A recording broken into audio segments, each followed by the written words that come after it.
Tá gravando. Tá ok. Bom dia a todos. Gente, estamos começando, né, a sessão de hoje pela manhã, né, do nosso evento virtual de teoria de campos. Temos a satisfação de ter o professor, né, a grande satisfação de ter o professor José Abdala Leal Neto, né, professor do CBPF, titular.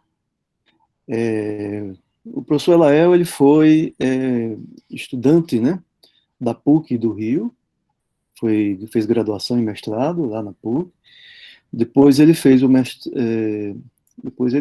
né, na verdade, o mestrado ele fez no ICTP, depois um doutorado também, o PhD dele é no ICTP em Trieste, né, um centro importante, onde ele foi aluno, né, do professor Abdo Salam, e orientação também do Strafdi, né, tudo pessoas de renome, né, da supersimetria e também da física como um todo.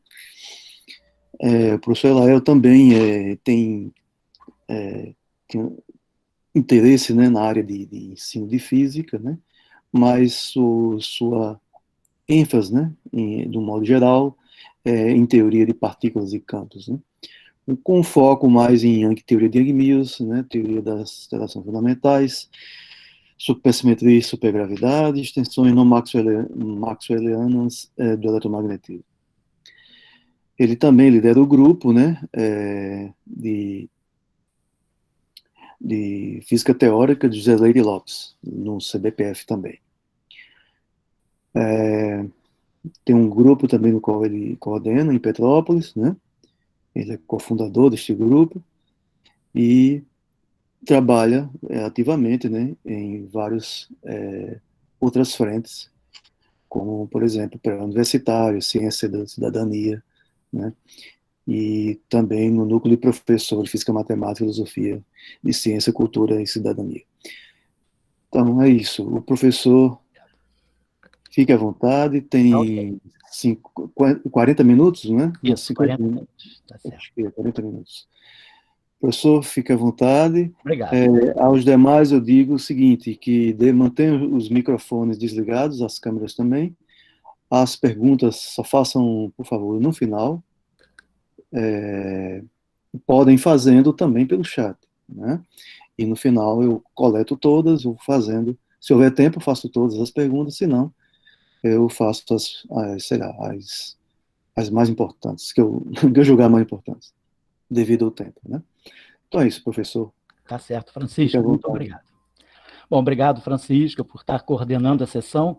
Obrigado a todos os colegas da organização e parabéns, sobretudo parabéns, congratulações por esse esforço de reunir a nossa grande tribo Brasil afora, né, num momento em que a gente sente assim, uma certa dispersão por conta da não presença, mas esse evento ele é um evento agregador e eu acredito que nós tenhamos muitos estudantes, pessoas entrando na área, interessadas de trabalhar nessa área de campos e partículas, então todos sejam muito bem-vindos, os novos e os já veteranos.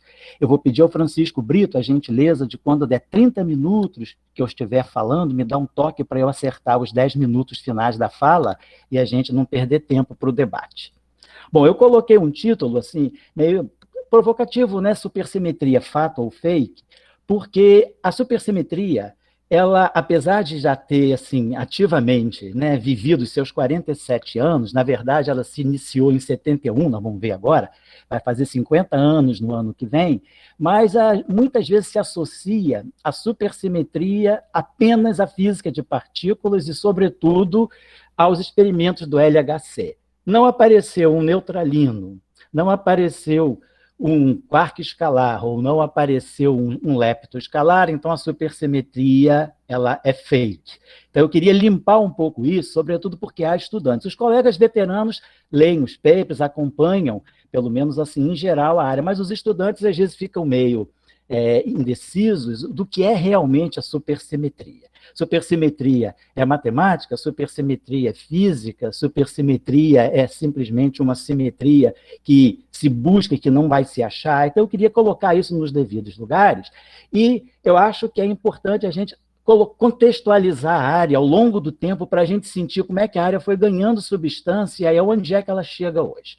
Então, tudo começa com uma supersimetria em um nível mais fundamental, tentando ver a supersimetria na escala das partículas fundamentais, no mundo das interações fundamentais. Há também a busca da supersimetria em níveis menos fundamentais, na escala atômica e na escala nuclear. Vamos falar sobre isso. Mais recentemente, também a supersimetria, eu acho que inclusive vai ter o seminário do Marco Aurélio Catatini-Knaip, né, de Santa Catarina, que vai falar sobre BPS, vai falar sobre monopolos. Então, a supersimetria, ela pode se materializar através de configurações topológicas. Mais recentemente, a supersimetria vem aparecendo em fenômenos emergentes, em física da matéria condensada.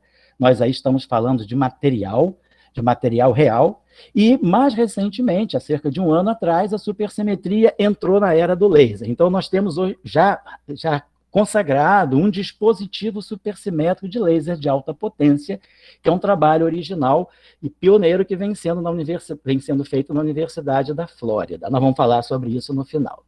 Então, os objetivos aqui da discussão, só para ficar claro como é que nós vamos caminhar, não vou ficar colocando fórmula, não vou ensinar ninguém a mexer com supercampo e superespaço, porque não se pode pensar nisso em 40 minutos. É mais uma conscientização da área para dar cultura, sobretudo, aos estudantes que estão iniciando, não fazendo também recrutamento, não estou aqui para fazer recrutamento, mas assim, é para ser honesto do que é a área.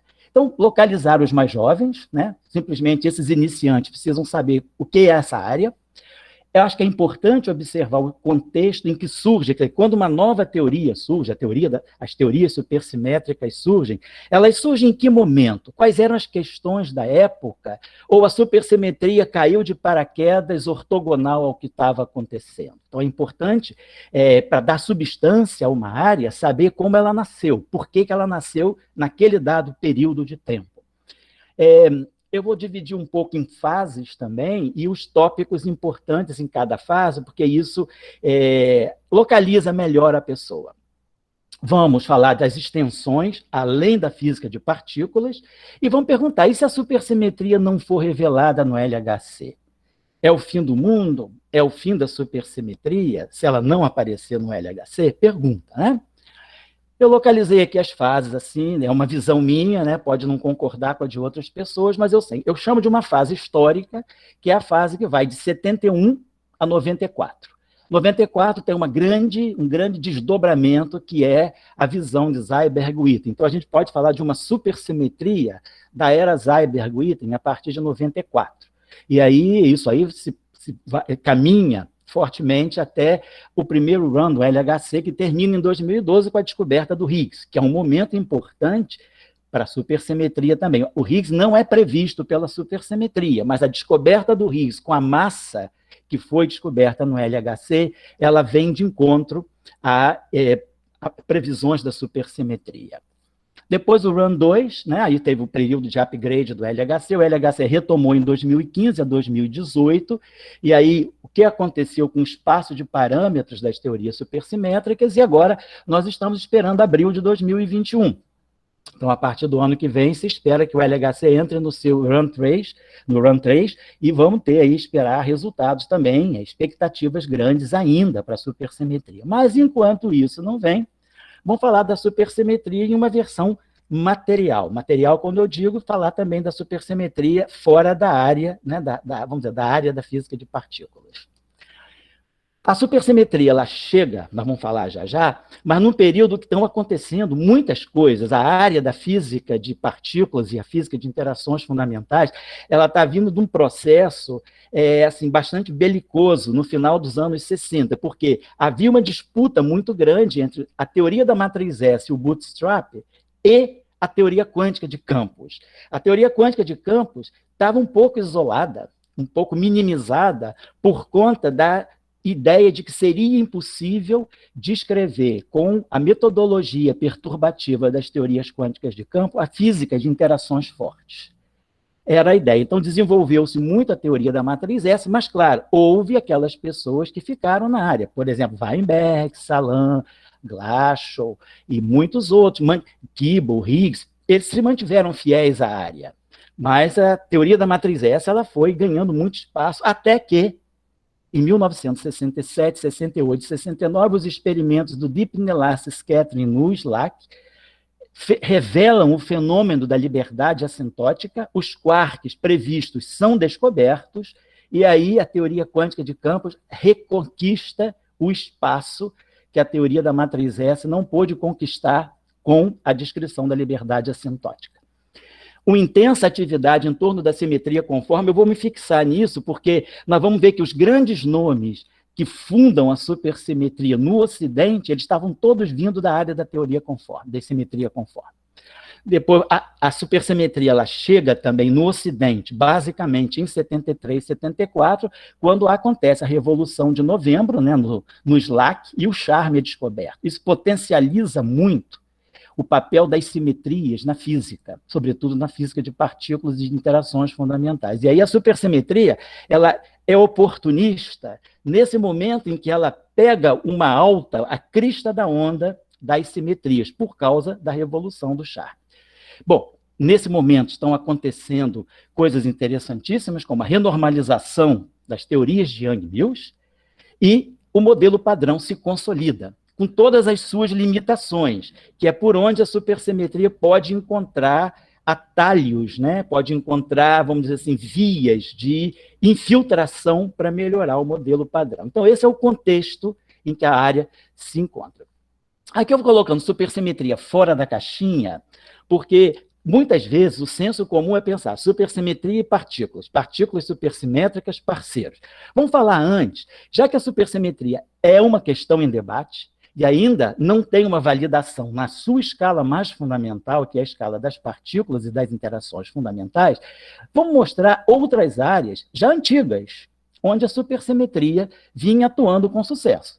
Por exemplo, na física atômica e na física nuclear, eu me lembro que eu ainda estava começando meu doutorado, praticamente lá em Trieste, o professor Frank Iacchello, que é um napolitano que trabalhava em Yale, foi convidado pelo Salam para passar um período no ICTP. E ele trouxe trabalhos interessantíssimos. Por exemplo, as supersimetrias dinâmicas na física de núcleos. Esse é Physical Review Letters, muito interessante. É um artigo muito bom para quem está querendo estudar teoria de grupos e grupos dinâmicos, então, supersimetrias dinâmicas nos núcleos.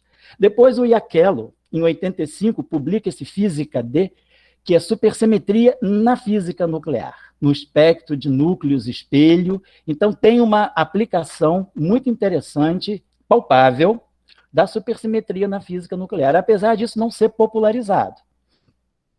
Depois, o professor Nambu, também, quando ele ganhou a medalha Dirac, a primeira medalha Dirac que foi instituída em Trieste pelo professor Salam, o professor Nambu passou um período em Trieste. Ele apresentou uns seminários interessantíssimos. Nessa época eu já era postdoc, mas assim, pude ver que ele, que era um nome tradicional, né, da física de partículas, ele entrou na área da supersimetria, porque ele vinha trabalhando desde a década de 60, foi o Nambu que trouxe praticamente o mecanismo de Higgs, né? O mecanismo BCS da física de supercondutores para a física de partículas. E ele trabalha, então, a relação entre supersimetria e supercondutividade, tanto nesse Física D15, quanto nesses proceedings aqui da Universidade de Chicago, que é onde ele trabalhava. Então, o Nambu, o professor Yoshiro Nambu, ele mostra uma conexão importante da supersimetria com fenômenos supercondutores. Depois, dentro de um aspecto mais de solubilidade, nós temos esse trabalho, esse Physics Reports do Cooper, Carey e Suhatme, é muito interessante. Ele fala supersimetria na mecânica quântica. E esse livro do Juncker, sobre métodos supersimétricos em física estatística e em física quântica. Então, a supersimetria também oferece métodos de resolução analítica de vários potenciais complicados dentro da mecânica quântica. Ainda fora da caixinha, quando eu digo caixinha, caixinha é a física, é a nossa área, é a nossa tribo, teoria de campos e partículas. Fora da caixinha, redes óticas planares, esse Physical Review Letters de 2010 simula o modelo padrão da supersimetria. A supersimetria ela começa com um modelo de Vesumino, em 1974. Ele leva esse modelo de Vesumino para redes óticas. É um trabalho muito interessante da relação entre supersimetria e ótica.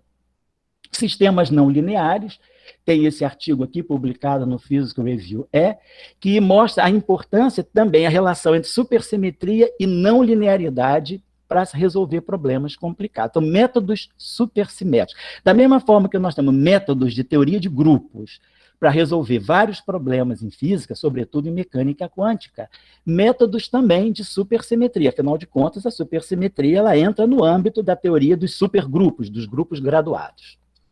Agora, vamos voltar para a nossa caixinha. Nossa caixinha é física de partículas e interações fundamentais. Então, por que é que nós insistimos ainda na relação entre supersimetria e física de partículas na escala do TeV, que é a escala do LHC? Esse é um desejo, é uma vontade. Vamos trazer a supersimetria o mais baixo possível na escala de energias. TeV. É possível organizar um modelo que faça esse trabalho? É possível trazer a supersimetria para a região muito próxima dos nossos aceleradores disponíveis? Então, a resposta é sim, e existem razões físicas, né, que sustentam esse projeto. Um é a estabilidade do vácuo eletrofraco. Porque, vamos dizer, no fundo, porque o modelo padrão, ele quebra a simetria do Higgs, né, quebra a simetria SO2, U1 em 246 GeV e nos delega, né, uma simetria SO3 de cor e a simetria U1 eletromagnética. Então, o quanto vácuo de Higgs é estável? A supersimetria tem alguma ingestão sobre isso ou não? E depois, uma expectativa, que é a sigla LSP, ela aparece muito na literatura, é Lightest Supersymmetric Particle, seria a partícula supersimétrica mais leve. Ela é a candidata, vamos dizer, por excelência, à matéria escura fria. Então, a supersimetria, ela entra nesse espacinho do modelo padrão, como nós vamos ver lá na frente, que é a busca da matéria escura que o modelo padrão não atende. Bom, aqui existe uma engenharia, eu não vou falar sobre isso, mas eu estou só citando. O modelo vigente, que nos coloca a supersimetria em contato com a física de partículas na escala do TeV, é esse modelo aqui, que eu estou colocando aqui nessa linha, que é o MSSM, que é o Minimal Supersymmetric Standard Model, quer dizer, o modelo padrão com supersimetria mínima. A sigla é MSSM. E ele aparece em diferentes versões. A chamada Minimal Sugra, Gauge Mediated Standard Model, Anomaly Mediated Standard Model e o Phenomenological Minimal Supersymmetric Standard Model. São diferentes modelos, com diferentes números de parâmetros, tem uma grande engenharia aí. Essa, vamos dizer assim, não é a engenharia da qual nós vamos falar no final da engenharia supersimétrica, mas tem uma engenharia de modelos aí, com muitos parâmetros a serem fitados, e o LHC vem cada vez mais reduzindo o espaço de parâmetros, quer dizer, colocando cada vez mais a supersimetria contra a parede, sobretudo no que diz respeito às partículas supersimétricas que têm interação forte, porque o LHC é uma máquina de prótons, então ele atua muito fortemente no setor de quarks. Agora, sobre o setor que a gente chama de WIMPs, né, Weakly Interacting Massive Particles, que também é um setor importante desse MSSM, a gente ainda tem um espaço de parâmetros mais livre. Então, a supersimetria está menos contra a parede no que diz respeito ao setor eletrofraco do que no setor forte. O setor forte ele é mais cruel com a supersimetria no LHC. Então, é uma questão importante. Nós estamos falando de um modelo, não estamos falando de uma teoria. Nós estamos falando de um modelo, e um modelo pode não estar bom, ele pode ser vigente por muitos anos, ele apenas ser a porta de entrada para algo mais fundamental. Aqui também, eu gosto de citar esse artigo, publicado no JRAP em 2013, porque é um modelo que sustenta muito essa ideia de se trazer a SUSY para a escala do TeV, que é justamente investigar o bóson de Higgs perto da criticalidade, perto da transição de fase eletrofraca, que é uma transição muito lenta, né? Quer dizer, da transição de fase eletrofraca, ela leva um tempo grande para acontecer, ela não é imediata. Então, o bóson de Higgs, ele vai finalmente se materializar em 246 GeVs como energia, como valor esperado no vácuo, durante um tempo longo, e ao longo desse tempo os campos magnéticos variam de 10 a 19 Tesla e caem para 10 a 13 Tesla. Então, é um período que dá muitas informações sobre a transição de fase eletrofraca, e a supersimetria, ela é importante nesse sentido, porque esse trabalho mostra, né, para quem já conhece o grupo de renormalização e conhece o conceito de potencial efetivo, que é o potencial de interação levando em conta as correções quânticas, mostram que, sem supersimetria, o vácuo eletrofraco é instável. Então, se nós temos hoje uma estabilização do vácuo eletrofraco na escala dos 246 GeVs, tem uma, vamos dizer assim, tem uma impressão digital da supersimetria na estabilização do vácuo eletrofraco. Então, isso é um ponto de apoio, né, é uma das motivações usadas. Então, estamos sempre na caixinha agora da nossa área, da física fundamental. Vamos passar um tempo sobre isso. Então, a supersimetria surge em 71. Eu gosto de colocar essa referência porque a física ocidental, ela ignora um pouco essa referência e começa a marcar o início da supersimetria com Vesumino, Salan e Strassidi em 74. Eu acho que a gente tem que voltar na ex-União Soviética, né, e vale aquele teorema do professor Storá, tem sempre um russo que fez as coisas na frente da gente. Então, esse teorema parece inviolável. Então, quando a gente diz que a supersimetria começou com Vesumino, essa é a versão ocidental. Na ex-União Soviética, esse artigo da JETP Letras, do Goffman e do Lichtman, ele já traz a supersimetria como uma extensão da álgebra de Poincaré. E Volkov e Akulov, também na ex-União Soviética, eles tentam ver se o seu neutrino, que é uma partícula de spin meio, na época considerada de massa zero, quer dizer, o neutrino vamos dizer assim, só se certifica a massa do neutrino a partir de 98. Então, na década de 70, o neutrino era uma partícula perfeitamente sem massa, e da mesma forma que existem bósons de Goldstone sem massa, e a falta de massa é assegurada pela quebra espontânea de uma simetria, a pergunta é, será que o neutrino é uma entidade, vamos dizer assim, é um avatar de Goldstone? Seria uma espécie de um avatar de alguma simetria fermiônica que está sendo quebrado espontaneamente? Então, são dois artigos que eu acho que estão na base de sustentação do pensamento de como a supersimetria chega. Agora, no mundo ocidental, ela chega nesses dois nuclear physics, o do Zumino e do Vess e do Zumino, e o do Salan e do Strassidi, que falava de supergauge transformations. Supergauge transformations nada mais eram do que as transformações de supersimetria. Extensão do grupo de Poincaré. Por quê? Vamos ver por que isso é uma questão importante. Bom, de novo, Salan e Strassidi fazem o trabalho das representações unitárias, então eles fazem toda uma teoria de grupos para a supersimetria nesse nuclear physics, e aí o Hague, o Opuzanski, Sonius vão estudar a importância da supersimetria na física, na matriz S, que era uma questão importante. Afinal de contas, a matriz S é o que revela, coleta, né, todos os processos físicos de uma teoria. Então, eles tentam ver como a matriz S ela pode ser, quer dizer, quais são os vínculos sobre a matriz S a partir da supersimetria. Então, eu queria chamar a atenção aqui o seguinte, os nomes importantes, para a gente ver que as coisas não são casuais. Olha os nomes importantes da supersimetria no Ocidente. Vesumino, Salan, Strassidi. Deixa eu passar alguns slides aqui, só para mostrar, depois eu vou voltar, que é justamente Salan e Strassidi, em 69, estão trabalhando com a simetria conforme. Salan com Mach, simetria conforme. Vess, os dois trabalhos do Vess, antes da supersimetria, são em simetria conforme. E os trabalhos do Zumino, também ligados à simetria conforme, simetria de escala. Então, vamos ver o seguinte, a supersimetria chega no Ocidente pelas mãos, ou melhor, pelas cabeças de pessoas que estavam mergulhadas na descrição, na compreensão do papel da simetria conforme.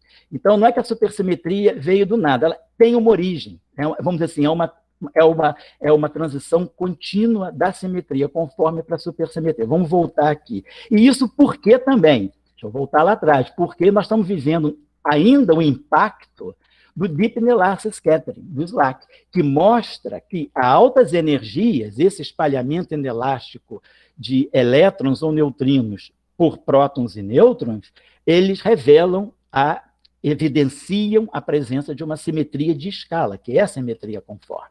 Então, a simetria conforme ela está em alta. E as pessoas que estão estudando ela, Salan, Strassi, Zumino, eles entram na supersimetria por conta da simetria conforme. Então, a simetria conforme ela é praticamente assim, a condição de contorno, né, é a condição em tempo zero para a supersimetria no Ocidente. Bom, e aí, ao longo de 74, né, que é quando, vamos dizer assim, a área parte... Na verdade, os trabalhos são de 73, mas foram publicados só em 74. E, então, a partir daí, o que se faz? Bom, o que se faz é, vamos então começar a compreender o papel da supersimetria nas teorias de campo vigentes. Teorias de campo de matéria, acoplamento de Yukawa, teoria Lambda-Phi4, vamos jogar a supersimetria no setor de matéria. Vamos agora compatibilizar supersimetria com as simetrias de Gauge. Simetria de Gauge abeliana, que é ED, e as teorias de Yang-Mills. Nós estamos em 74, as teorias de Yang-Mills já se mostraram renormalizáveis, como nós vamos ver daqui a pouco, e já foram amplamente usadas, inclusive a QCD já existe. A liberdade assintótica da QCD já foi provada em 73. Então, em 74, quer dizer, as teorias de Yang-Mills elas já estão consolidadas o suficiente para agora se encontrarem com a supersimetria. E também a física dos modelos sigma não lineares. E aí a matemática entra em ação. Os modelos sigma não lineares supersimétricos revelam geometrias complexas do tipo Hyperkähler que não eram ainda classificadas pela matemática, certas variedades, né, complexas. Bom, aí vai se estudar o papel da supersimetria no comportamento ultravioleta, no aspecto da renormalização, e são formuladas novas técnicas perturbativas. Se institui todo um supercálculo de Feynman, o que se chama técnicas de supergráficos, para calcular gráficos de Feynman, agora não mais no espaço convencional, né, no espaço-tempo ou no espaço dos momenta, mas no superespaço. Depois, a década de 70 fica povoada por isso, é a década muito incandescente nesse sentido. Depois de 80 a 83, um período muito importante, que realiza um sonho do professor Dirac, que sempre dizia, que tem uma frase dele, que é, eventualmente, uma teoria de campo finita deveria ser descoberta para todos os processos. Quer dizer, o professor Dirac, ele morreu em 84 e pautou toda a sua existência buscando compreender o que seria uma teoria quântica de campos sem absolutamente necessidade de renormalizar, sem infinitos. E em 80 a 83 surge, dentro das teorias de Super Yang-Mills n igual a 4 e Super Yang-Mills n igual a 2, os primeiros exemplos explícitos, não fenomenológicos, porém explícitos, de teorias de campo com função beta nula, ou seja, não tem função, as constantes de acoplamento não se renormalizam, todos os infinitos se cancelam e nós temos exemplos de teorias quânticas de campo finitas no ultravioleta. Então, é o primeiro momento em que a supersimetria... Esse trabalho tem um impacto grande entre 80 e 83. Por que 83? O que vai acontecer em 84 que vai marcar uma nova era, né? Então, era um trabalho... Assim, Dirac sempre advogou que uma verdadeira teoria quântica de campos, mais fundamental possível, deveria ser finita. Apesar de que nós nos acostumamos, né, com os infinitos, renormalizamos, calculamos função beta justamente a partir das renormalizações, running coupling constant. Então, a gente tem assim, uma certa habilidade de mexer e uma certa familiarização com os infinitos, que é até estranho a gente se posicionar agora, de fazer cálculos fenomenológicos em uma teoria finita. Bom, aí toda simetria ela é boa na medida em que ela se torna realística. Supersimetria não é uma simetria do nosso mundo. Então, é preciso saber quais são os mecanismos de implementação. Ela não é uma simetria exata, né, vamos dizer, pelo menos na física de partículas. A gente tem exemplos de mecânica quântica com supersimetria exata, mas não na física de partículas. Então, é preciso estudar ou a quebra espontânea, ou as chamadas quebras explícitas soft, que foram classificadas em 1983, num trabalho fenomenal do Girardello e Grissaro, trabalho importante para classificar e vai ser fundamental para a construção de modelos fenomenológicos. E o famoso trabalho de Witten, nas aulas que ele deu lá na escola de verão do ICTP em 81, sobre quebra dinâmica de supersimetria. É quando o Witten entra na supersimetria, 1981. Até então ele estava quietinho. Ele entra na supersimetria, assume a supersimetria a partir de 81, e ele é muito importante, né, para divulgar a supersimetria, sobretudo nos Estados Unidos. Ele popularizou bastante a supersimetria nos Estados Unidos e também, claro, a gente sabe que a comunidade sempre espera, né, os famosos papers do Witten. Então, quando chegam os papers dele, a gente sempre vai ler o que vem pela frente. Ainda na caixinha, né, nós temos, então, os três primeiros modelos fenomenológicos que colocam a supersimetria na discussão da grande unificação e realmente consolidam a relação entre supersimetria e física de partículas. É esse trabalho do Dimopoulos e do Georgi, e depois esses trabalhos aqui do Dimopoulos, Rabi e Wilczek, que é a relação entre supersimetria e unificação, supersimetria e física de partículas. Então, a gente pode dizer que esses três trabalhos marcam assim, a fronteira da entrada, realmente, da supersimetria na física de partículas dentro de uma abordagem fenomenológica, não simplesmente classificatória, mas fenomenológica. Esses trabalhos, inclusive o Dimopoulos e o Rabi, eles estavam em Trieste em 1980, quando o professor Salan organizou a primeira escola assim, internacional de grande unificação. E aí, isso foi em agosto de 80. Eu me lembro que na palestra final, no resumo final, o professor Salan falou que estamos precisando jogar todo esse conhecimento desses 5 dias que nós tivemos aqui dentro da supersimetria. Isso era 80. Em 81, o Salan organizou a primeira escola de primavera de supersimetria e supergravidade, e alguns desses trabalhos já foram apresentados. Então, a comunidade realmente se sensibilizou, estava na hora, até 1980, se compreendeu bem como a supersimetria se colocava dentro, né, do formalismo da teoria quântica de campos, e agora vamos jogar para a fenomenologia de partículas. Entre 76 e 84, entra a supergravidade, as chamadas supergravidades estendidas e as supergravidades de Kaluza-Klein, que levam a supersimetria até 11 dimensões, que vai nos levar ao mundo das teorias de cordas em 84.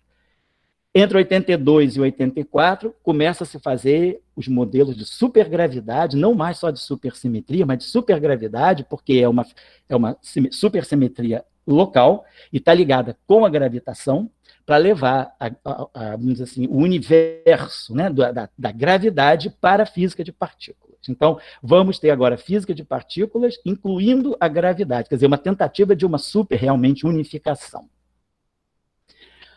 Entre 80 e 84, também tem uma atividade forte na chamada origem topológica das cargas centrais, que são presentes na álgebra de supersimetria, e como nos revelam, esse trabalho aqui de 75 do Hague-Opuzanski-Sonius, né, que são todas as possíveis supersimetrias da matriz S. E isso aí tem, dentro dessa álgebra, aparecem as chamadas cargas centrais, que parecem ter uma origem topológica, como ficou demonstrado, e isso aí é muito importante, porque as cargas centrais da supersimetria... Professor?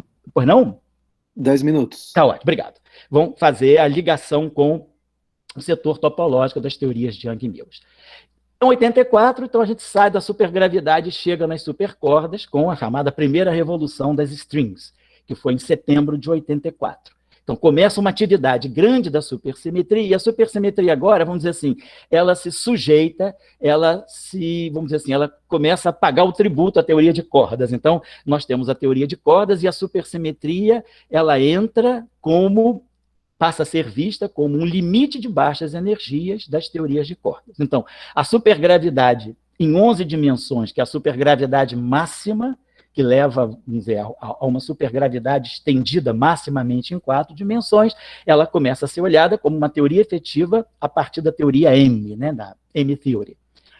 A supergravidade em 10 dimensões, tipo 1, ela é o limite de baixas energias da corda heterótica, também já trabalhada em 84, e as supergravidades 2A e 2B também das teorias de cordas 2A e 2B em 10 dimensões. Então, a supergravidade, a supersimetria, a supergravidade, agora elas estão, vamos dizer assim, como os limites de baixas energias de uma teoria mais fundamental, que seria a teoria tanto das teorias de supercordas como as cordas heteróticas.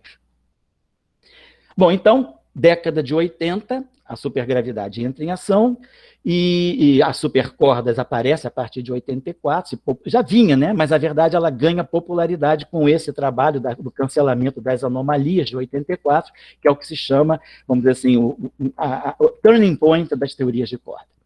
O início da década de 90, o LEP estava em operação, o papai do LHC, né, o acelerador papai do LHC, que é do LEP, operou de 89 a 2000, fazendo os testes de precisão da teoria eletrofraca e tentando ver se já podia ter alguma indicação de supersimetria, o que não era muito esperado, porque, sendo uma máquina de elétrons e pósitrons, não é uma máquina boa para descobertas. Máquina boa, acelerador bom para descoberta, e acelerador de prótons, de antiprótons, né? Esse acelerador é um acelerador de elétrons pósitrons, então ele era bom para refinar as descobertas que foram feitas com a máquina de próton-antipróton do LHC, desculpa, do CERN, que eram as colaborações UA1 e UA2 que descobriram os bósons W+, W- e Z0. Agora estava na era das testes de precisão, então não se esperava descobrir supersimetria, mas sempre havia a possibilidade que algum teste de precisão indicasse uma violação de previsões do modelo padrão, e a supersimetria estava ali, na espreita para entrar. Bom, o mundo da supersimetria estava caminhando já numa zona assim, de certa estabilidade, quando, em 15 de julho de 94, aparece esse archive do Seiberg-Witten, que bota de novo o mundo da supersimetria em grande ebulição, que é quando Seiberg-Witten formulam, né, descobrem a simetria de dualidade eletromagnética, né, nas supersimetrias, nos super Yang-Mills, né, super Yang-Mills N igual a 2. Então, temos esses 3 trabalhos aqui do Seiberg-Witten, todos importantíssimos, marcando uma nova era na visão de supersimetria, agora muito importante para o estudo de aspectos não perturbativos, como é o caso do confinamento. Então, eles estudam o confinamento em teorias de Yang-Mills supersimétricas às custas dessa simetria de dualidade, que é um grande laboratório tanto para física quanto para matemática. Aqui eu vou andar um pouquinho mais rápido, mas eu estou deixando essa referência aqui embaixo. Se algum estudante estiver interessado em compreender melhor o que é o mundo de Seiberg-Witten, a teoria de Seiberg-Witten, esse artigo do Álvares Gomet e do Hassan, que está publicado nos archives, ele está publicado também, eu acho que no Fortschrift der Physik, mas tem a versão no archive de 97, Álvares Gomet e Hassan, eles ensinam através de aula o que é a teoria de Seiberg-Witten. Bom, e aí, voltando agora à origem da supersimetria. Flatot e Sternheimer estudam, vamos dizer assim, os aspectos causais, a estrutura de causalidade do espaço-tempo. Coleman e Mandula tinham feito esse famoso chamado teorema no-go, teorema de Coleman-Mandula, mostrando que a matriz S não suportaria a unificação não trivial entre simetrias espaço-tempo e simetrias internas. As simetrias tinham que ser tipo produto cartesiano, ortogonais. Então, isso aí é um ponto de entrada para a supersimetria. A supersimetria vai desmobilizar o teorema de Coleman-Mandula. Eles não erraram, simplesmente eles não introduziram supersimetria na análise deles. Salan e Strassi, como eu falei, estuda as realizações não lineares, tentando estudar, quer dizer, estudam a quebra espontânea da simetria conforme, e o Mach e Salan fazem todo um cálculo agora tensorial, inclusive inventam o método das representações induzidas para estudar a simetria conforme. Wess, um dos pais da supersimetria no Ocidente, simetria conforme. Zumino, outro pai da supersimetria no Ocidente, simetria conforme. Então, o grupo conforme, né? Eu vou pular aqui um pouquinho, porque aqui eu estou dando simplesmente referências para estudantes. Como os slides vão estar disponibilizados, quem quiser, o Ferrara também está aqui em vermelho, olha esse nome, Sérgio Ferrara, um dos pais da supergravidade. Ferrara foi a pessoa, talvez, um dos grandes cavaleiros, né? Um dos grandes representantes da supersimetria e da supergravidade ao longo de todo esse tempo. Sérgio Ferrara, também fortemente ligado ao grupo conforme. Ele lança, inclusive, esse Springer Tracts aqui, que são aulas excepcionais sobre o uso da álgebra conforme. Aqui, aulas do Todorov, muito bonitas, sobre também aplicações da simetria conforme. E aqui, se quem quiser olhar, a simetria conforme já começa em 1909, no eletromagnetismo e na ótica geométrica, nesse artigo aqui do Bateman. Estou colocando essas duas referências históricas, porque elas têm praticamente 111 anos, né, que a simetria conforme vinha já entrando na física. Aqui eu estou mostrando, simplesmente, a relação entre supersimetria e a estrutura causal do espaço-tempo. O grupo SU22 é o grupo conforme das 4 dimensões, e a supersimetria ela aparece como a raiz quadrada do grupo conforme, mostrando que, a partir de 4 espinores, ou seja, se eu tiver transformações de supersimetria, transformações geradas por parâmetros não mais escalares, mas parâmetros espinoriais, nesse caso, espinores de Majorana, esse vetor de Killing aqui, esse vetor aqui, esse quadro vetor, essa expressão aqui, ela me dá exatamente a forma do vetor de Killing da simetria conforme, mostrando que, a partir da supersimetria, nós construímos a estrutura de causalidade do espaço-tempo. Claro, se a supersimetria for global, não tenho essa dependência em x aqui, não tenho essa dependência em x, eu só vou ter o espinor constante alfa zero e o espinor constante beta zero. E aí eu formo as translações, que é justamente o que é a álgebra de supersimetria, geradores de supersimetria gerando as translações. Então, está tudo aí. O que eu gosto de colocar é isso, a supersimetria, ela é tão importante quanto a estrutura causal do espaço-tempo. Tendo uma estrutura causal, a gente vai poder sempre associar uma supersimetria. Bom, aí eu vou pular, são aí o período importante da simetria conforme, renormalização das teorias de Young-Mills. Então, isso aqui é o contexto. Eu vou pular porque são referências que não têm a ver diretamente com a supersimetria, mas que mostram o contexto em que a supersimetria está se formando. E aqui um trabalho já precursor do Salan, 10 anos antes das teorias finitas, ele já faz um trabalho, porque nesse trabalho ele pretende homenagear os 70 anos do Dirac em 72. Esse trabalho é de 71, e ele antecipa de um ano esse trabalho sobre teorias finitas, porque essa frase aqui esteve sempre presente na trajetória do Salan também, de querer realmente compreender o que o professor Dirac dizia quando uma teoria fundamental deve ser finita. Aqui também aspectos de quebra espontânea de simetria. Aqui, o trabalho do Fritz e do Gell-Mann, que lança QCD, formula-se pela primeira vez o lagrangiano da QCD, nesse artigo dessa conferência de Chicago, e aí, um ano depois, isso em 72, um ano depois, Gross, Wilczek e Politzer calculam a liberdade assintótica a partir desse lagrangiano da QCD, do Fritz e do Gell-Mann. Assim, então, nós temos agora uma teoria para as interações fortes, uma teoria de campos, reabilitou a teoria quântica de campos com esse artigo. Bom, Kobayashi e Maskawa, violação de CP, que vai ser importante depois. E aí a gente tem o modelo padrão. O modelo padrão se consolida em 74, eu diria que com esses 3 trabalhos aqui, Majorana, Iliopoulos e Iliopoulos. Eles começam a popularizar, então, a união das simetrias, né, da teoria eletrofraca e da teoria das interações fortes. Bom, vou pular isso aqui. E aí o modelo padrão se institui com seus 13 problemas. Eu elenco aqui 13 problemas sérios do modelo padrão. 19 parâmetros físicos, o que é muito, problema da hierarquia, eu não vou elaborar sobre cada um, mas aonde é que a supersimetria entra? A supersimetria, ela pode entrar aqui, quer dizer, ela entra na discussão da naturalidade da hierarquia de Gauge, ela entra na estabilização do potencial de Higgs, ela entra aqui na discussão da matéria escura, que o modelo padrão não atende, então a supersimetria parece fornecer o primeiro, vamos dizer assim, um LSP, um dos neutralinos, né, o neutralino mais leve como candidato à matéria escura. A supersimetria, ela tem a ver com a trivialidade quântica, a discussão do polo de Landau, que é um problema da teoria do modelo padrão. Aqui, esses indícios desse experimento Baybar, do Slack, podem indicar a presença de novos canais de decaimento fornecidos pela supersimetria. O limite superior do momento de dipolo elétrico, não o momento de dipolo magnético, o momento de dipolo elétrico do elétron, ele é bastante viabilizado pela supersimetria. E a simetria matéria fermiônica, matéria escalar, a supersimetria também tenta suprir essa dificuldade. Então, dos 13 problemas do modelo padrão, a supersimetria vai encontrando os seus caminhos de infiltração. O modelo padrão, então, nós vemos hoje como uma teoria efetiva. Não é uma teoria, é um modelo, que deve vir de uma teoria mais fundamental. Já estou quase acabando. Então, nossa situação hoje O LHC já teve 2 corridas, o Run 1 e o Run 2, e ausência de supersimetria. Não podemos dizer ainda que temos supersimetria no LHC, sob forma de partículas supersimétricas. Porém, dentro da teoria eletrofraca, que vem sendo testada, nós temos a argumentação favorável à supersimetria na escala do TREV, que é a estabilização do vácuo e a relação entre a massa do Higgs e a massa do top. A massa do Higgs, 125 GeVs, e a massa do top, 174. Isso está dentro da previsão da supersimetria, essa relação de massa.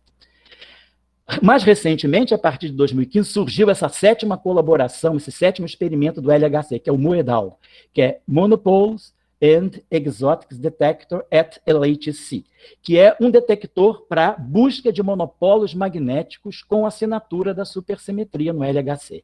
Esse experimento, esse artigo aqui do Bob Acharya e companheiros, ele revela bem quais são as possibilidades de se detectar monopolos magnéticos nesse experimento do LHC.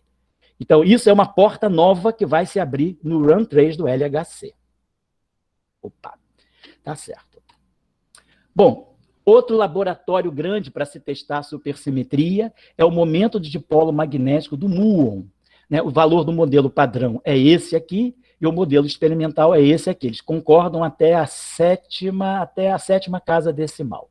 Essa diferença ela pode ser suprida pelo cálculo, a contribuição da supersimetria, especificamente da supersimetria dentro do MSSM, para o momento de dipolo magnético, o que a gente chama de anomalia magnética do muon. E aí, aqui tem 2 parâmetros aqui. Beta é um ângulo, né, um quociente entre os valores esperados no vácuo dos 2 Higgses que aparecem no modelo supersimétrico, e essa aqui é a escala de massa de quebra da supersimetria. Então, a gente consegue ajustar esses parâmetros aqui para resolver a incompatibilidade entre o resultado experimental e o resultado teórico do cálculo da anomalia do muon no modelo padrão. Então, a supersimetria, esse é um grande laboratório. Quem ouvir falar de magnetismo do muon, saiba que isso não é o LHC, mas isso aí pode ser feito, é física de laboratório mesmo, não física necessariamente de acelerador. Aqui eu acho que esse resultado é interessante, de ontem à noite, eu buscando ler os artigos, algumas coisas que podiam ter saído. Ontem saiu esse artigo da Nature, dia 2 de dezembro, interessantíssimo. Para nós da física é um grande resultado.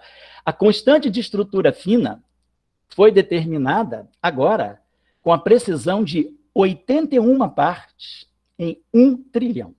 Então nós temos um resultado finíssimo da física. E esse resultado não contradiz o modelo padrão.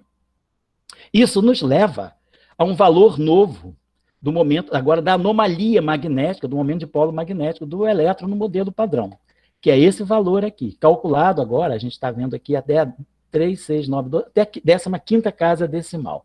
O valor teórico e o valor experimental, eles batem até aqui. Eles começam, a diferença já começa no trilionésimo.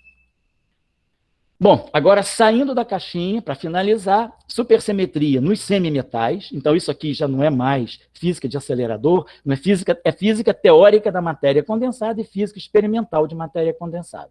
A supersimetria, ela não é uma simetria fundamental, mas ela é uma simetria emergente, ela emerge no processo, quer dizer, na dinâmica de materiais como os semimetais de Weyl tridimensionais e os semimetais de Dirac bidimensionais. Então, esse artigo aqui do Physical Review Letters de 2015 é uma amostra clara de como a gente pode sair do LHC, quer dizer, deixar a física de partículas de lado e começar a ver supersimetria seriamente como uma simetria emergente na física de matéria condensada.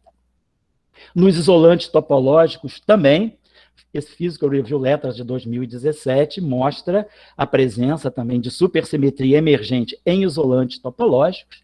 Então, a gente começa a ver que, de repente, a supersimetria ela começa a se mostrar, de uma certa forma, útil em materiais antes mesmo dela ser descoberta como uma simetria fundamental. E agora o resultado importante do ano passado, que é a formação de arranjos de laser supersimétricos, usando realmente o trabalho de Witten, da mecânica quântica supersimétrica de 1981, esse grupo da Universidade da Flórida conseguiu construir o que eles chamam de um de uma, digamos assim, uma versão supersimétrica, um arranjo de lasers supersimétricos, ou seja, eles combinam lasers dentro dos cânones da mecânica quântica supersimétrica, e isso potencializa, de uma forma muito significativa, vamos dizer, a energia dos lasers. Então, isso aqui está publicado nesse Science do ano passado, e o CERN escreveu esse artigo aqui, First Light for Supersymmetry, em 8 de março de 2019. Então, a supersimetria chegou nos lasers, e a gente agora está falando de super lasers.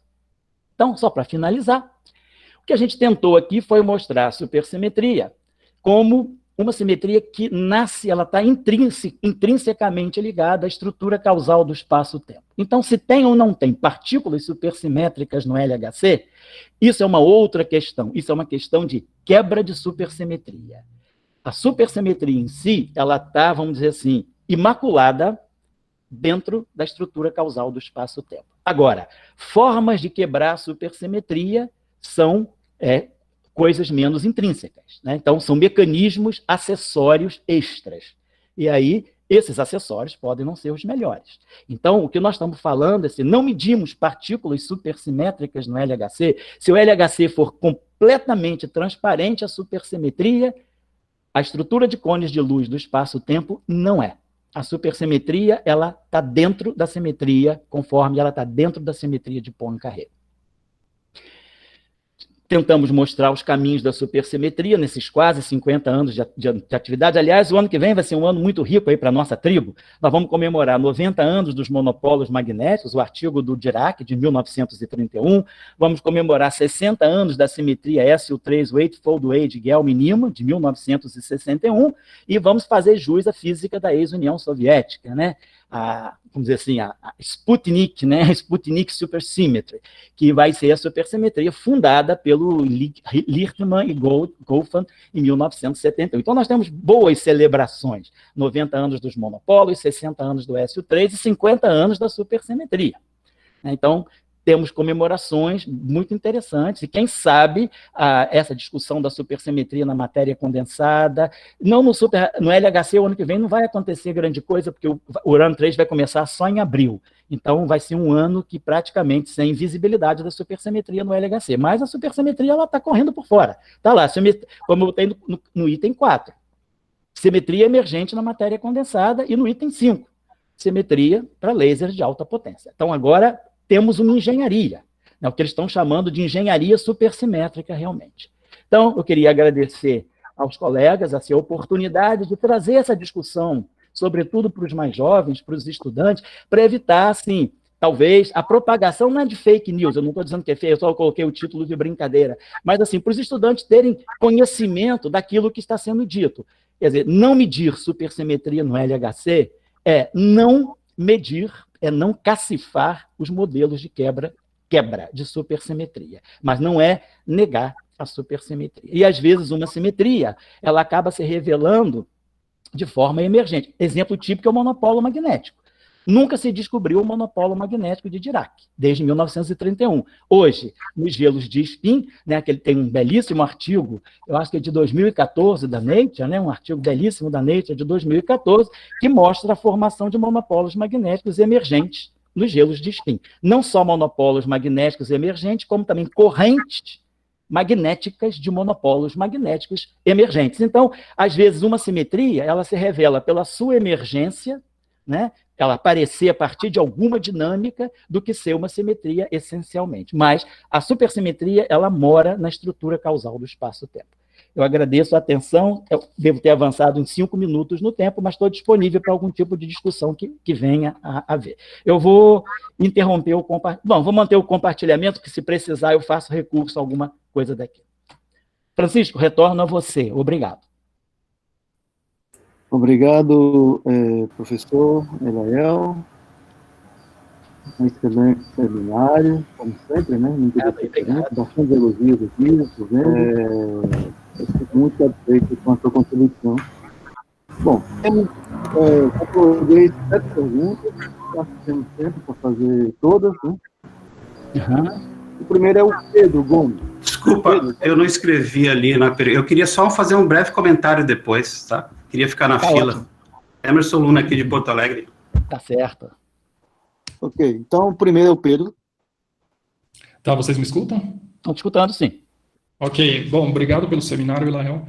Eu gostaria só que você pudesse comentar, você falou bastante sobre supersimetria fora de física de altas energias, e no contexto de altas energias, bastante preocupação com os experimentos, né? Mas o que eu gostaria que você comentasse, por favor, quais são as áreas dentro de física de altas energias mais ativas de supersimetria da atualidade? Assim, né? Quais são os assuntos mais quentes, que se eventualmente há assuntos bastante quentes ainda? Sim, obrigado. Sim.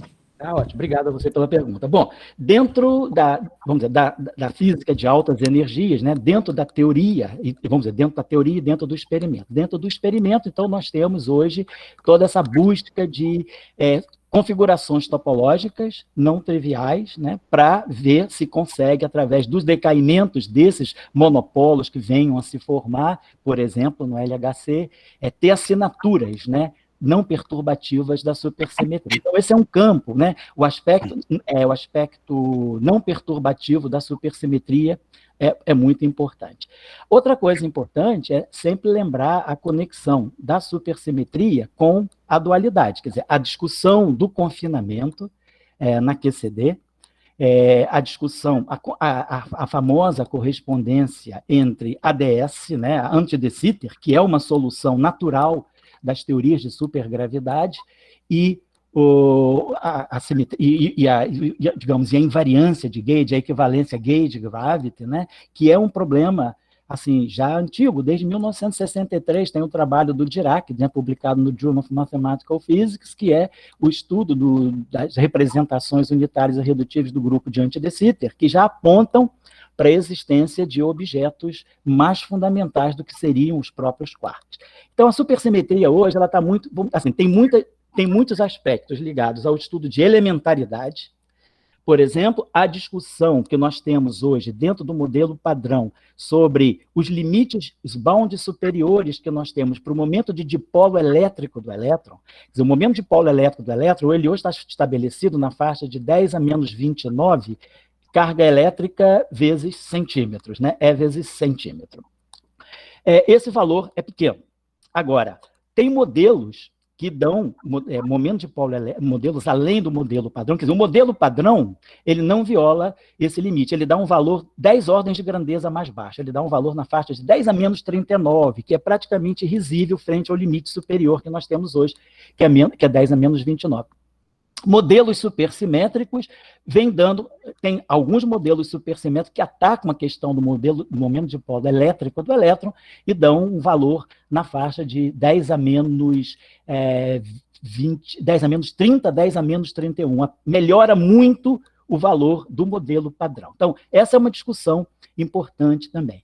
Outra coisa que vem sendo assim, muito importante é a discussão o muon como um laboratório para se testar não só física além do modelo padrão, mas para se testar a própria supersimetria. Então, a fenomenologia está muito, agora, como você disse, já falei da matéria condensada, que não é a nossa área, eu também não tenho, vamos dizer assim, investidura para falar dessas coisas, eu apenas cito resultados que eu acompanho na literatura.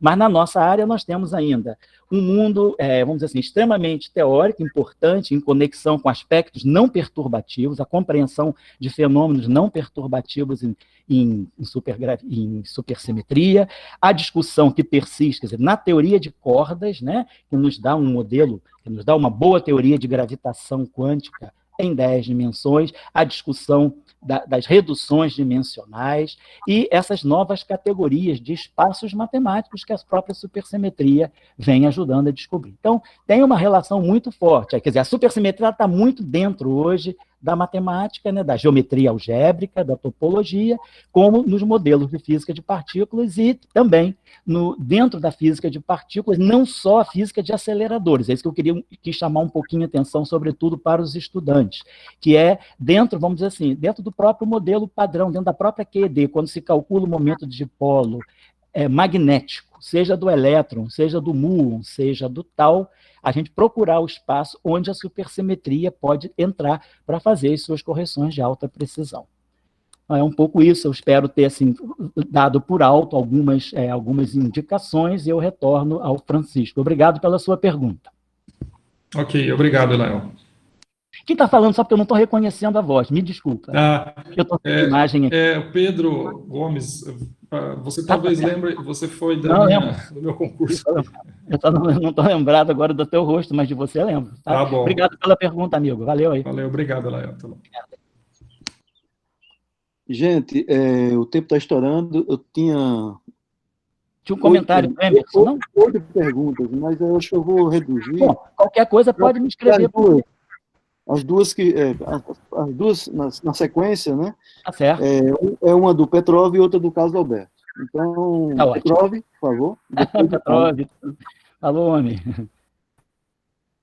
Seu microfone está desligado, Petrov. Primeiro, muito obrigado a todos. Agradeço ao professor Lael por essa excelente palestra. E que eu quero perguntar se você pode comentar um pouco sobre a quebra da simetria de Lorentz nas teorias supersimétricas. Então tá, Petrov, você está me obrigando a falar dos teus trabalhos e dos meus trabalhos e de outros trabalhos, né, de outros brasileiros também. Bom, sim, eu acho que isso é uma questão importante, né? Quer dizer, você tem uma atuação muito marcada, é uma das lideranças nessa área, né? E a tua pergunta, eu sei que você sabe tudo que eu poderia responder, mas eu entendo a sua pergunta como uma pergunta de ilustração para os estudantes. A questão é muito importante. A quebra da simetria de Lorentz, quer dizer, ela é uma mensagem, né, de uma quebra de uma simetria fundamental, que é a simetria de Lorentz, que pode ocorrer em escalas muito altas, escalas planckianas, por exemplo. E nós temos formas de comunicar a quebra dessa simetria ao setor de baixas energias. Muito bem. Agora, como a supersimetria se coloca frente à quebra da simetria de Lorentz? Vamos pensar. A simetria de Lorentz, se ela é quebrada a uma energia muito alta, se a quebra dela, vamos dizer, a quebra forte dela, não a quebra, vamos dizer, mitigada, né, pela supressão da massa de Planck, mas a quebra forte dela a escalas muito altas, ela acontece no momento em que eu tenho supersimetria.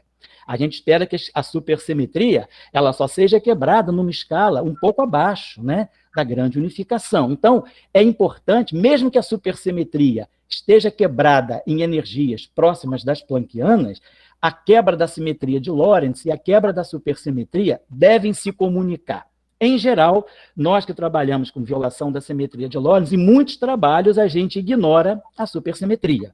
A gente faz quebra da simetria de Lorentz usando condensação de campos tensoriais, outros mecanismos, mas deixa de lado a supersimetria. A pergunta agora é, se nessa região existem ainda impressões fortes da supersimetria, ou ela está exata, ou ela foi quebrada, mas ainda persiste, né, de forma quebrada, como relacionar? Então, eu conheço, tem uma série de trabalhos feitos por você, tem trabalhos feitos pelo Nibeling, alguns trabalhos feitos no grupo do Kosteletsky e alguns trabalhos feitos aqui conosco também no CBPF, em que a gente tenta, de formas diferentes e complementares, mostrar como a supersimetria pode estar associada à quebra da simetria de Lorentz.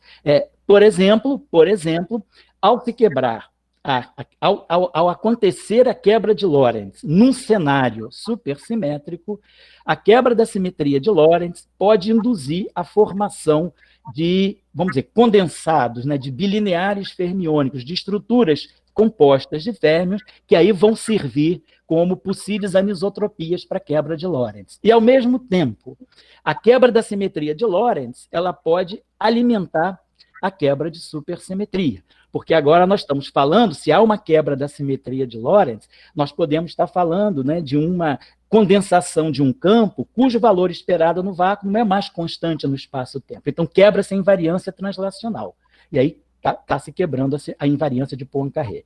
Então, só para dar um resumo, assim, finalzinho da colocação do colega Petrov, é mostrar, assim, eu não falei em nenhum momento aqui, na nossa palestra, né, nossa discussão, da relação entre quebra de supersimetria e quebra da simetria de Lorentz, mas essas duas quebras são muito importantes. Eu tentei não falar, só porque eu não queria falar um pouco dos trabalhos que a gente está fazendo, assim, para não parecer autopropaganda, e eu acho que não seria importante, em geral, para os estudantes se localizarem na área. Mas, como o Petrov falou, se alguém quiser ler alguma literatura sobre a relação entre quebra de SUS e quebra da simetria de Lorentz, eu recomendo os trabalhos do Grupo da Paraíba, os trabalhos do Petrov, como também alguns trabalhos nossos aqui no CBPF, e alguns trabalhos do grupo do Kosteletsky, sobretudo o Nibelink e tem o Berger também, que também trabalha. Mas, assim, ainda o assunto está meio, assim, tá meio restrito a poucos grupos, não é uma discussão muito, muito forte, não.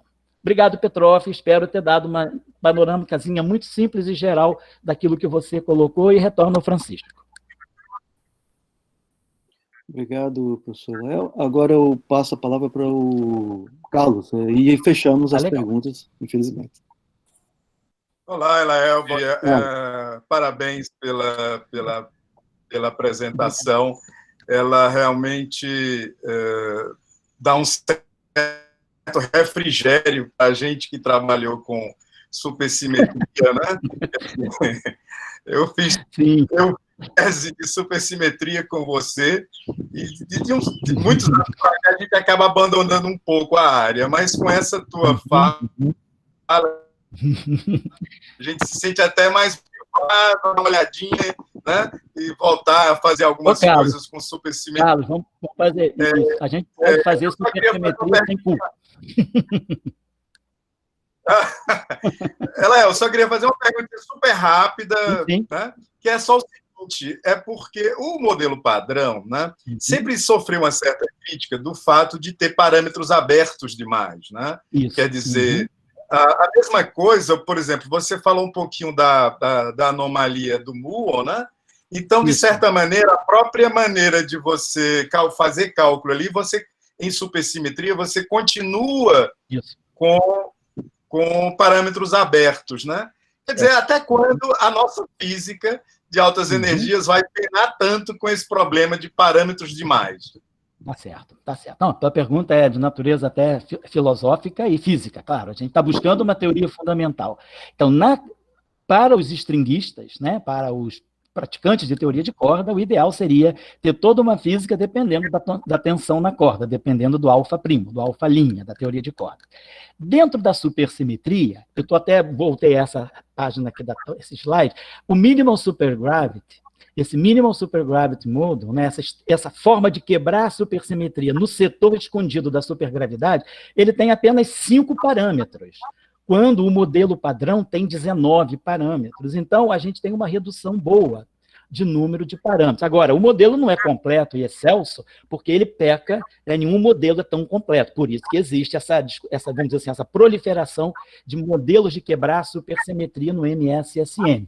Mas, assim, Carlos, eu vou repetir para você aquilo que, digamos assim, o que a gente espera de uma boa teoria física, que a supersimetria exata dá, mas que a supersimetria quebrada não dá, na física de partículas, que é a formulação de um modelo que tenha um número mínimo possível de parâmetros e que possa, com esse número mínimo de parâmetros, abranger o número máximo de previsões que venham a ser confirmadas e reproduzir com bastante precisão resultados já conhecidos. Então, nós estamos falando, a supersimetria em física de partículas, ela não é ainda uma teoria de partículas, ela é um modelo supersimétrico, modelos supersimétricos para a física de partículas.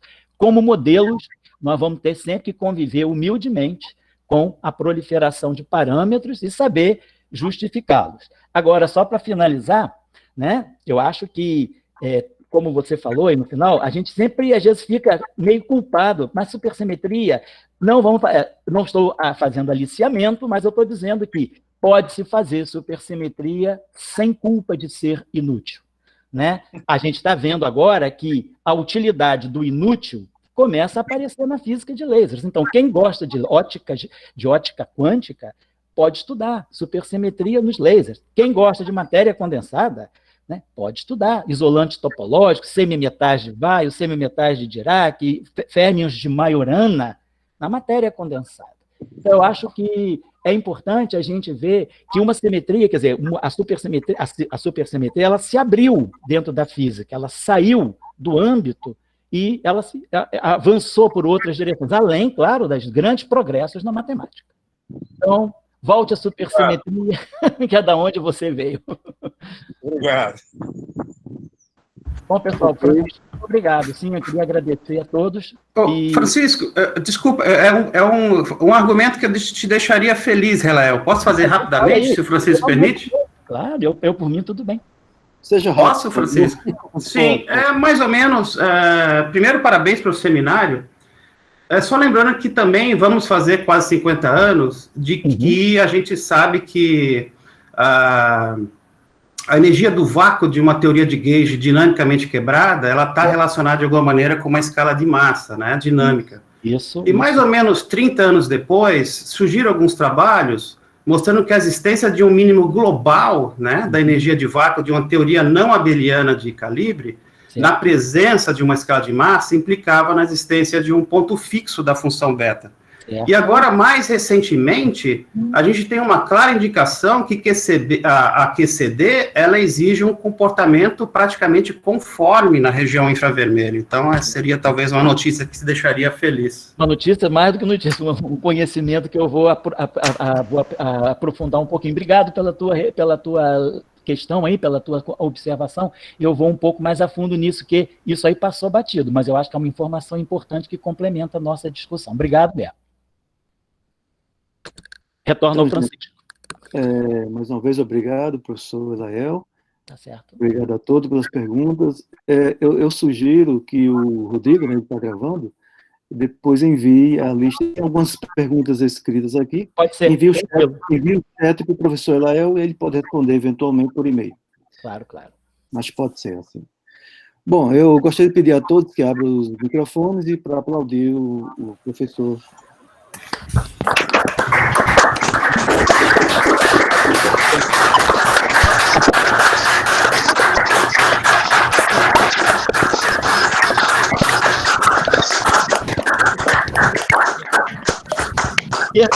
Esquerda unida, Dionísio, vamos juntos. Tchau aí. Tchau, gente. Tchau. Abraço a todos. Valeu.